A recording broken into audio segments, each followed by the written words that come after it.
আসসালামু আলাইকুম ওয়া রাহমাতুল্লাহি ওয়া বারাকাতুহু। আশা করি সবাই ভালো আছেন। বরাবরের মতো আবার একটি নতুন ব্লগ ভিডিও দেখার জন্য আপনাদের সবাইকে ওয়েলকাম জানাচ্ছি। তো আজকে বাংলাদেশি ওমান ব্লগারের চ্যানেলটা কি আদৌ ফিরে পেল কিনা সে সম্পর্কে কিছু কথা বলবো, সাথে মজার রেসিপিও শেয়ার করব। আশা করি আজকের ভিডিওটা আপনাদের সবার ভালো লাগবে। তো এদিকে আমি পানির বোতল আনতে বলেছি, মানে পানি তো কিনে খাওয়া হয়, তো বড় বোতল সবসময় নিয়ে আসে, বাট এখন তো অতিরিক্ত গরম পড়ছে, তো ছোট বোতল যেহেতু নিয়ে আসছে হাজব্যান্ড, সেগুলোকে সুন্দর করে ফ্রিজে রেখে দিচ্ছি, যাতে করে মানে ঠান্ডা পানি খেতে ইচ্ছে করলে তখন একটা একটা নিয়ে খাওয়া যায়, সেজন্য রাখা আর কি। তো বাংলাদেশি ওমান ব্লগার আপুর কথাই বলবো, মানে হচ্ছে ফারহানা কবির অরিন আপু। তো আসলে একটা চ্যানেল কিন্তু নিজের একটা সন্তানের মতো বলতে পারেন। অনেকে হয়তো আমার কাছে জিজ্ঞেস করেছেন, আর উনির আগে আমি বলেছিলাম বাংলাদেশি ওমান ব্লগার আপু সম্পর্কে একটা ভিডিও শেয়ার করেছি, অনেকে পছন্দ করেছেন, অনেকে জিজ্ঞেসও করেছেন তিনি নতুন চ্যানেল ওপেন করেছিল, সেটার নাম কি। তো আগে চ্যানেলটার নাম দিয়ে কিন্তু তিনি চ্যানেল ওপেন করেছিল। তো চ্যানেলটা আসলে রাশিয়ার একজন হ্যাকার হ্যাক করে ফেলেছিল আপুর চ্যানেলটা। আসলে খুবই খারাপ লাগছিল। আর যেদিন আপুর চ্যানেল নতুনটা ওপেন করে যখন কিনা ভিডিও দিয়েছিল, সেই ভিডিওটা দেখে তো মানে আমি পুরাই লিটারেলি কান্না করে দিয়েছি। কারণ একটা চ্যানেল আসলে একটা বাচ্চার মতো বলতে পারেন, সেটাকে ছোট থেকে বাচ্চাকে যেভাবে বড় করে, একটা চ্যানেলকেও কিন্তু সেভাবে বড় করতে হয়। আর রইল বাচ্চার কি বলা হয়, বাচ্চাকে ছোটকাল থেকে লালন পালন করে যেমন করে বড় করতে হয়, একটা চ্যানেলের পিছনেও কিন্তু আমাদের থেকে অনেক সময় দিতে হয়। তো আলহামদুলিল্লাহ আজকে মানে খুশিতে, যেদিন উনি চ্যানেলটা হ্যাক হয়ে গিয়েছিল সেদিন মানে দুঃখে কান্না আসছিল, আর আজকে খুশিতে চোখের পানি চলে আসছে বলতে গেলে। আলহামদুলিল্লাহ উনি 16 দিন পরে উনি চ্যানেলটা ফিরে পেয়েছে। তো সত্যি বলতে মানে কি বলবো, খুবই খুশি লাগছে মন থেকে। আসলে এই যে ওয়াহিদা আপু, এরপর হচ্ছে বাংলাদেশি ওমান ব্লগার আপু মানে অরিন আপু, তারা কিন্তু অনেক মেয়েদের ইন্সপিরেশন বলতে পারেন, মানে অনুপ্রেরণা। আমি যখন 2020 সালে এখানে আসি তখন থেকে কিন্তু ইউটিউবিং দেখা শুরু করি। বাংলাদেশে যখন ছিলাম তখন কিন্তু আমার মানে কখনো ইউটিউব দেখা হয়নি। যখন কিনা এখানে আসি তখন থেকেই আমার ইউটিউব দেখা শুরু। এরপরে তাদেরকে দেখে ওয়াহিদা আপু, এরপর অরিন আপু, তাদেরকে দেখে কিন্তু আমার ইউটিউবিং জার্নিটা শুরু হয়েছে। তো বিশেষ করে তো অরিন আপুকে দেখলে মানে কতটা পরিশ্রমী সেটা কিন্তু বোঝা যায়। আমরা সবাই পরিশ্রম করি কম বেশি, বাট তিনি ঘর সংসার সামলানোর পাশাপাশি, দুটো বাচ্চা সামলানোর পাশাপাশি বাহিরেও কিন্তু একটা বিজনেস করেছিল, ইনফ্যাক্ট এখনও করছে। তা আলহামদুলিল্লাহ অনেক প্রাউড ফিল করি যে উনি প্রথমত চট্টগ্রামের মেয়ে, দ্বিতীয়ত মানে একজন মেয়ে হয়ে এতটুকু অবধি মানে তিনি সামলাচ্ছে সেটার জন্য। তো যখন কিনা উনি ওমানে ছিল তখন কিন্তু হোম ডেলিভারি বিজনেসও করেছিল। তো আপুর মাছের কালিয়া, এরপর হচ্ছে মিষ্টি, কেক, এগুলোর ভিডিও কিন্তু আমি অলওয়েজ দেখতাম। সত্যি বলতে উনির চ্যানেলটা যে ফিরে পেয়েছে সেটা শুনে আলহামদুলিল্লাহ অনেক বেশি ভালো লাগছে। আসলে মানুষও কিন্তু মানুষের কাছে ভালোবাসার মানুষ হয়ে উঠতে পারে, সেটা তাদেরকে না দেখলে বোঝা যায় না। ব্লগিং কিন্তু অনেকেই করে, এরপরে হচ্ছে অনেকেই অনেক বড় পজিশনে গিয়েছে, এরপরে হচ্ছে অনেকে ইউটিউবিং করছে, অনেকে বাসায় থেকে ব্লগিং করছে। তো যার যার দিক থেকে সে কিন্তু অনেকে সাকসেসফুল হয়েছে, আবার অনেকে কিন্তু হয়নি, আবার অনেকে হওয়ার পথে। তো যাই হোক, আমি যেহেতু একজন হাউসওয়াইফ, তারাও হাউসওয়াইফ, তারাও ঘরে বসে মানে নিজেকে স্বাবলম্বী করেছে। তো সে কারণে কিন্তু আমি তাদেরকে নিয়ে আজকে ভিডিওটা শেয়ার করছি, যেহেতু তারা আমার ভালোবাসার মানুষ সেজন্য। আর এখনও কিন্তু আমার পরিবারে অনেকেই আছে যারা আমার অনেক ভালোবাসার মানুষ, আমাকে সবসময় সাপোর্ট করেছে, আমিও তাদেরকে সাপোর্ট করেছি। তো তখন তো নতুন ছিলাম, সে সম্পর্কে কিছু জানতাম না। এখন যেহেতু এইটুক পর্যন্ত এসেছি, অনেকেই কিন্তু আমার পরিবারে যোগ দিয়েছে, আমিও তাদের পরিবারে যোগ দিয়েছি, তারাও কিন্তু আমার ভালোবাসার মানুষ। তো আজকের ভিডিওটা শেয়ার করার মূল কারণ হচ্ছে অনেকেই কিন্তু আমার আগের ভিডিওতে বলেছিল যে আপুর নতুন চ্যানেলের নামটা কি, তো আমি সেখানে লিখেও দিয়েছি আর কমেন্টে যতটুকু পেরেছি বলেছি। তো আজকে যেহেতু আপু চ্যানেলটা ফিরে পেয়েছে সেই খুশিতে আজকে আবারও শেয়ার করছি। তো অনেকে জানতে পারে, আবার অনেকে নাও জানতে পারে। তো আমি তো একজন ছোটোখাটো ইউটিউবার, তো কার ভিডিও কার কাছে গিয়ে পৌঁছাই সেটা কিন্তু বলা যায় না। তো আমি বলবো যদি কেউ দেখে থাকেন আপুর সাবস্ক্রাইবারের মধ্যে, তারা কিন্তু চাইলে আপুর ভিডিও আবারও দেখতে পারেন। আগের চ্যানেলটা সেম নামেই আছে, ফিরে পেয়েছে। তো যাই হোক, আমার কাছে শুনে অনেক বেশি ভালো লাগছে। আপুকে বলবো, আমার আগের ভিডিওতে কিন্তু আপুও কমেন্টস করেছে। তো আজকের ভিডিও যদি আপুর কাছে পৌঁছায়, আপু যদি দেখে, তাহলে আমি বলবো আপু আপনাকে অনেক অনেক অভিনন্দন, সেই সাথে অনেক দোয়ার ভালোবাসা রইল, আপনি আরও অনেক দূর এগিয়ে যান, এটাই বলবো।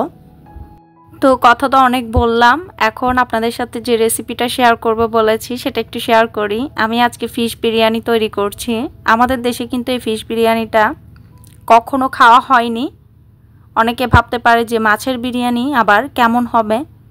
তো অন্যান্য দেশেও কিন্তু খাওয়া হয়, পাকিস্তানে, এরপরে হচ্ছে ইন্ডিয়াতেও কিন্তু খাওয়া হয়। সেই সাথে আরব কান্ট্রিগুলোতে কিন্তু মাছের বিরিয়ানিটা অনেক বেশি খাওয়া হয়, অনেকে পছন্দ করে। আপনারা চাইলে কিন্তু চোখ বন্ধ করে রেসিপিটা ফলো করতে পারেন। আর সত্যি বলছি, মাংসের বিরিয়ানি তো সবসময় খাওয়া হয়, এভাবে যদি এই মাছের বিরিয়ানিটা তৈরি করে একবার খেয়ে দেখেন, বারবার খেতে চাইবেন। তো আমি আসলে তো দেখিয়ে দিয়েছি, এখন ছোট্ট করে একটু শেয়ার করি মুখে। প্রথমে কিন্তু আমি মাছগুলোকে ধনিয়া গুঁড়া, জিরার গুঁড়া, হলুদের গুঁড়া, মরিচের গুঁড়া, এরপর হচ্ছে টক দই, স্বাদমতো লবণ দিয়ে মিক্স করে আমি ফ্রাই করে নিয়েছি। আর এ পাশে আমি বাসন্তী পোলাও তৈরি করেছি। প্রথমে পেঁয়াজ দিয়েছি, হালকা একটু ভেজে নিয়ে সাথে আমি রসুনকে গ্রেট করে দিয়েছি। যেহেতু এটা মাছের বিরিয়ানি, সেজন্য কিন্তু আমি রসুন বাটাটা ইউজ করিনি। বাটাটা দিলে আমার কাছে সেরকম ভালো লাগে না, তাই আমি কিন্তু গ্রেট করে দিয়েছি। আপনারা চাইলে চপ করেও দিতে পারেন। তো এরপরে দিয়ে সাথে কিছু গোটা গরম মশলা দিয়েছি, এগুলো দিয়ে সুন্দর করে ভেজে নিয়েছি। এরপরে তার সাথে আমি দিয়ে দিয়েছিলাম হলুদের গুঁড়া, বাস আর কোনো মশলা অ্যাড করিনি। হলুদের গুঁড়া দিয়ে কিছুক্ষণ ভেজে নিয়েছি। তারপরে কিন্তু আমি চালটা দিয়ে আরও কিছুক্ষণ ভেজে নিয়ে এরপরে কিন্তু আমি এখানে পানি অ্যাড করে দিয়েছি।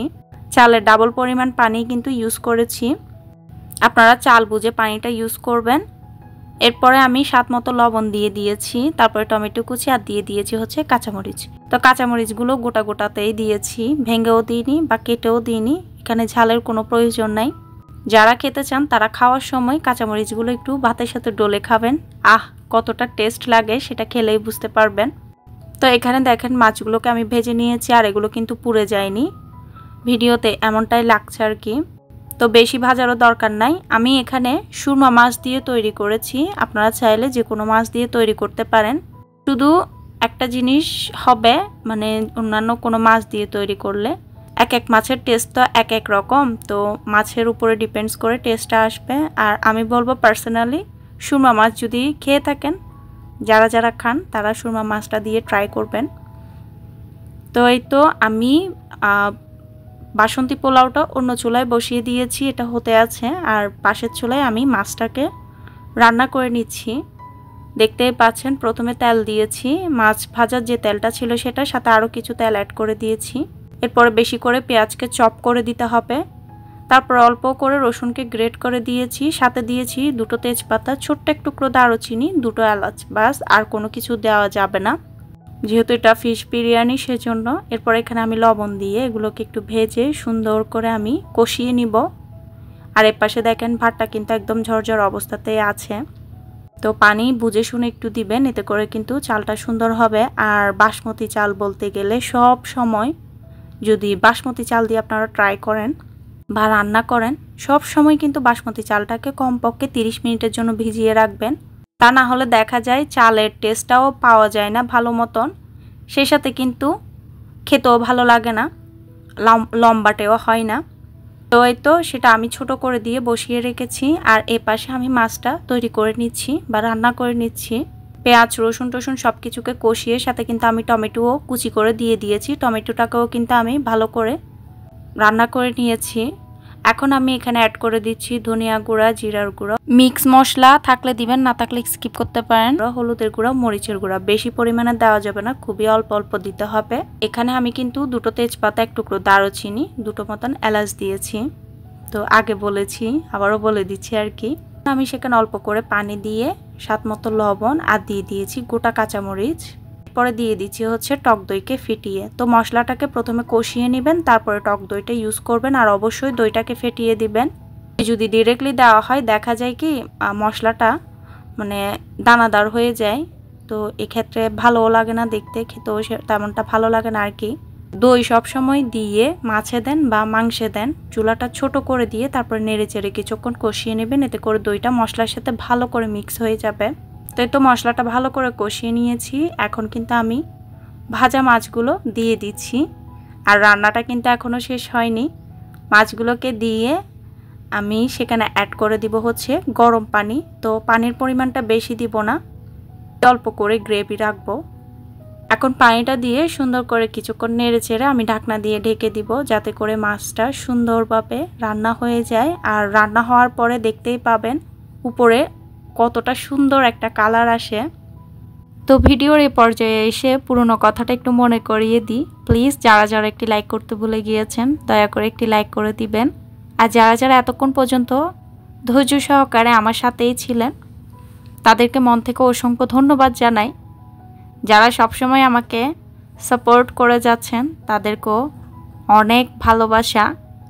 আর অনুরোধ করব যারা আজকে চ্যানেলটা ভিজিট করছেন, যদি ভিডিওর কোথাও কোনো অংশ ভালো লাগে একটি লাইক করতে ভুলবেন না, সেই সাথে অবশ্যই আমার এই ছোট্ট পরিবারের সদস্য হয়ে থেকে যাবেন।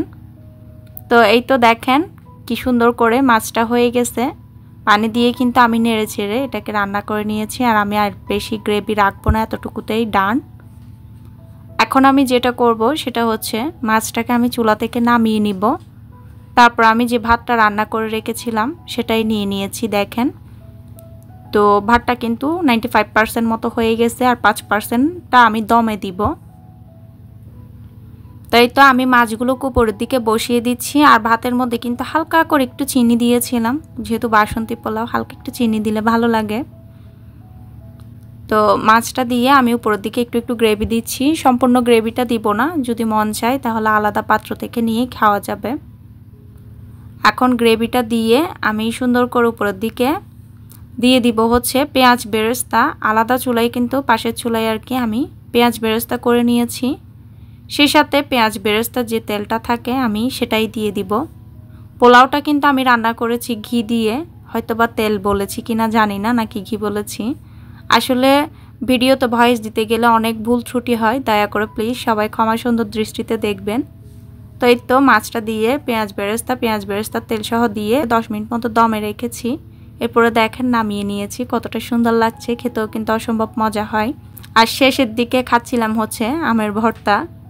তো ভিডিও আর বড় করব না, আজকের মতো বিদায় নেব। সবাই ভালো থাকবেন, সুস্থ থাকবেন, টাটা, আল্লাহ হাফেজ, আসসালামু আলাইকুম।